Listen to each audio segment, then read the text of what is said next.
Oi, pessoal! Hoje nós vamos continuar as explicações sobre as leis ou ordens do amor que foram observadas por Bert Hellinger, mas antes eu gostaria de fazer uma recapitulação. A primeira lei ou ordem é a lei do pertencimento, que diz que toda pessoa tem o direito indisponível de pertencer ao seu sistema familiar de origem. Não importa então o que ele tenha feito, ele sempre irá pertencer ao sistema familiar de origem. Segunda lei, lei da hierarquia. Então, os que vieram antes são grandes, os que vieram depois são pequenos. Existe uma ordem de precedência dos maiores para os menores. Os maiores doam e os pequenos recebem. Então, hoje eu vou falar da lei da troca ou do dar e receber. Como eu tinha falado antes, sobre a lei da hierarquia, os grandes doam e os pequenos recebem. Entre pais e filhos não existe troca. Os pais doam e os filhos recebem. Então, nós falamos que os filhos são os receptores por natureza. Agora, na lei da troca ou do dar e receber, nós partimos do pressuposto que são duas pessoas no mesmo grau de hierarquia. Então, nós podemos exemplificar como um relacionamento de casal, um relacionamento de amizade, uma relação de emprego. Então, uma relação em que as partes integrantes estão ocupando o mesmo grau de hierarquia. Somente os adultos trocam. Qual é o pressuposto? O pressuposto é que a criança tomou aqui tudo o que precisava dos seus pais, do seu pai, da sua mãe, se deu por satisfeito, se deu por preenchido, então ele se torna um adulto. Vou trocar aqui por um adulto. Ele se torna um adulto que vai para a vida para trocar. Mas se ele foi uma criança que julga que não recebeu o suficiente dos seus pais, ou que ainda está voltado para o passado, demandando alguma coisa que ele tinha expectativa de receber e não recebeu, eu já comentei sobre isso antes, ele fica preso no passado e ele não consegue trocar. Por quê? Porque ele não tem o suficiente. E um dos pressupostos da troca é que para você doar, você tem que ter algo para doar. Você só doa aquilo que você tem. E o outro pressuposto é você só recebe aquilo que você precisa. Porque o que acontece? Se a gente começar a receber coisas que nós não precisamos, isso pode nos enfraquecer. Se nós conseguimos, se nós temos a capacidade de fazer determinadas coisas, mas mesmo assim nós usamos alguém como muleta, isso nos enfraquece. Ontem eu deixei umas perguntas para vocês no feed, para vocês refletirem como andam as suas relações de troca. Se você tem mais facilidade de dar ou se você tem mais facilidade de receber. Porque dificilmente nós vamos estar assim no mesmo patamar, né? Tem muitas pessoas que têm muito mais facilidade de doar e tem muitas pessoas que têm mais facilidade de receber. E o que isso quer dizer?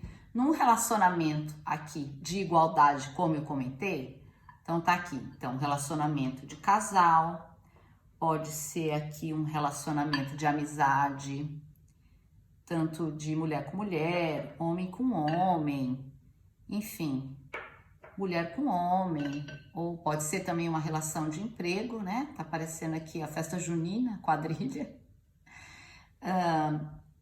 É como se fosse uma gangorra aqui, tá? Eu faço essa analogia. Por quê? O que acontece? Quando um doa, ele tá doando. Então ele vem, ele fica com aquele sentimento de empoderamento. Eu estou doando. Então ele tá aqui. É como se ele subisse um degrau porque ele está doando.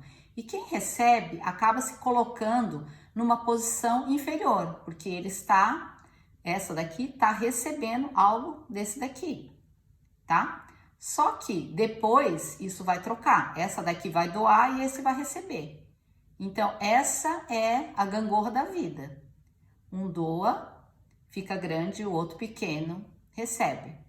O outro doa e essa é a troca que nós estabelecemos num relacionamento, se nós temos interesse que aquele relacionamento continue.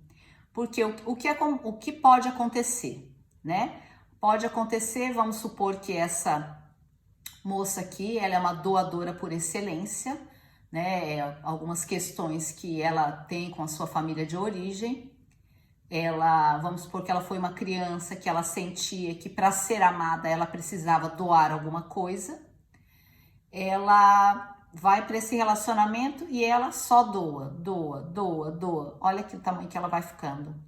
E esse daqui, cada vez que ele recebe alguma coisa dessa pessoa e ele não retribui, ele se sente cada vez menor e endividado, porque cada coisa que ele recebe dessa daqui e ele não conseguiu retribuir, vai gerando um peso. Chega um momento que ele sente que essa relação está tão desnivelada que ele vai embora, porque ele não consegue mais se sentir em pé de igualdade aqui com essa pessoa. Eu estou exemplificando aqui com o casal, mas isso também acontece numa relação de amizade, né? Duas amigas, só uma que liga, só uma que incentiva, só uma que dá presentes, enfim, só uma que faz as ações que seriam condizentes à continuação de uma amizade. A outra não liga de volta, a outra não aceita os convites dela para tomar um café, enfim. Isso aqui, essa relação começa a enfraquecer e começa a morrer. Essa daqui vai se sentir tão endividada, tão pequenina, que ela vai dar as costas e vai embora.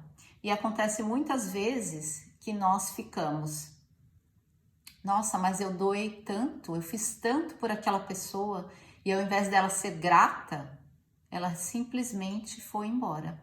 Isso pode se tornar um padrão na nossa vida, tá? É muito comum que isso se torne um padrão até que nós consigamos olhar para isso e fazer alguma coisa, né? Passar por uma transformação e quebrar esse ciclo. Outra pergunta que sempre me fazem: como que eu posso fazer essa troca? Ela precisa ser exatamente com a mesma moeda? Eu vou dar um exemplo. Eu dei um presente para ela que custou 100 euros. Eu também tenho que dar um presente que custa 100 euros? Não exatamente, tá? Essa moeda de troca não tem exatamente como você mensurar o valor, desde que seja uma troca que não seja muito desproporcional. Agora eu queria falar de algumas situações de desvio. Então eu vou exemplificar aqui com essa filha, que ainda está numa condição infantil, apesar de já ser adulta, porque ela fica aqui demandando dos pais algo que ela esperava receber e não recebeu. Então, vamos dizer que ela esperava receber elogios dos pais e ela acha que não recebeu elogio o suficiente. Ou ela acha que deveria ter recebido bens materiais, ou amor, ou atenção. Então, como ela continua nessa posição aqui de criança, de pedinte, ela vai para sua vida adulta como uma criança. E os outros relacionamentos que ela vai estabelecer, um relacionamento conjugal, um relacionamento de emprego, um relacionamento de amizade, ela sempre vai como pedinte, tá? Ela sempre quer buscar algo que ela acha que deveria ter recebido dos pais, amor, atenção, elogios, bens materiais, e vai pedir aqui para as pessoas. Então são aquelas pessoas que estão acostumadas só a receber. Ela fica sempre nessa posição infantil e não evolui. Por outro lado, tem a pessoa que está numa posição inversa. Ela é uma pessoa que vai para a vida e ela só sabe doar, tá?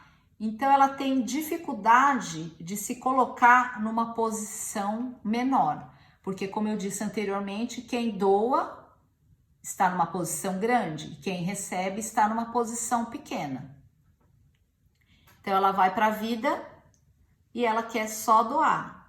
Doa aqui, doa aqui, doa aqui. A pessoa que quer só doar, ela muitas vezes se coloca na vida como uma salvadora.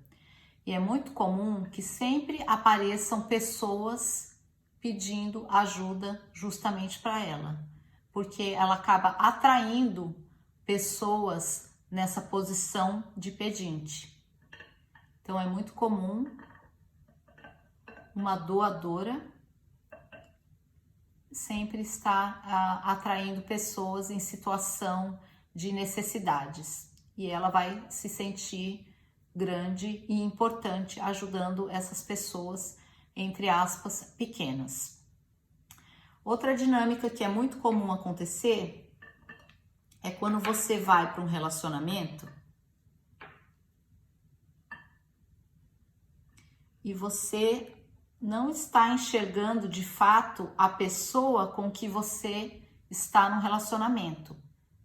Então, aqui eu vou exemplificar como uma relação de emprego.